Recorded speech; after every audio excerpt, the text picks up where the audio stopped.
Adriana Iacono è la responsabile di Eurolingue. Oggi si conclude un ciclo di frequenza che i ragazzi hanno iniziato il 25 maggio, sono studenti dell'Istituto Brunelleschi e Foderà. Oggi la consegna degli attestati.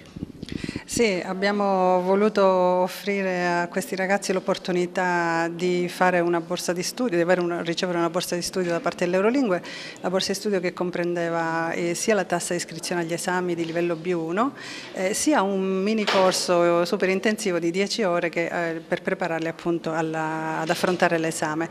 Questi sono ragazzi della scuola Foderà e Brunelleschi e abbiamo voluto premiare le eccellenze di questa scuola appunto perché erano ragazzi che insomma sono ragazzi che meritano e che di fatto hanno affrontato sono riusciti ad affrontare l'esame, la certificazione senza neanche grosso lavoro, insomma grossa fatica, perché la preparazione, dicevo, è stata proprio piccola. Significa che già insomma avevano un bagaglio importante e questo è stato anche testimoniato dai risultati eccellenti che hanno avuto come esito finale dell'esame. Quello che stiamo facendo adesso è consegnare con una piccola cerimonia dedicata proprio espressamente a loro i certificati che si sono insomma guadagnati con tanta soddisfazione e con impegno. Oggi la consegna degli attestati di frequenza con la collaborazione di Eurolingue e gli studenti appunto dell'Istituto Foderà e Brunelleschi. Sì, oggi è per me davvero un piacere assistere ad una cerimonia che vede ancora una volta conquistare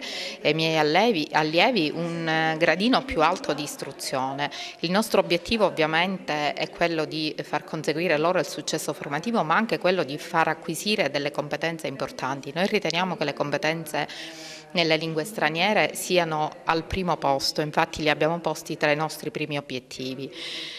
Nell'ottica della collaborazione con il territorio abbiamo riscontrato nell'Eurolingue un partner ideale per poter portare avanti questo tipo di collaborazione, tanto che nel corso degli anni gli alunni sono stati seguiti.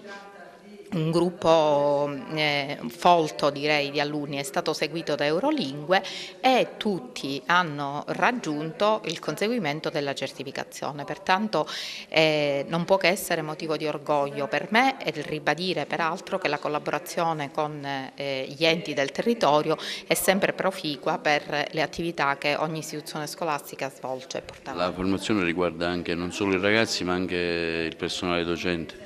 Sì, noi stiamo portando avanti anche nell'ambito della programmazione Erasmus un'attività di formazione che riguarda anche 14 unità di personale docente, e il dirigente anche e lo staff dell'istituto, nell'ambito di un programma più esteso che appunto prevede l'acquisizione e l'approfondimento delle competenze linguistiche anche per lo staff dell'istituto. Dario Marullo oggi ha ricevuto anche lui il suo attestato di frequenza. Ecco, com'è andata l'iniziativa? Ti è piaciuta? Benissimo, sì, è stata un'iniziativa utile anche per il futuro, per il mondo del lavoro e dell'università, anche perché grazie a questo attestato all'università diciamo, avranno delle agevolazioni, esami in meno per esempio e anche meno studio diciamo, da fare perché si è già studiato in passato.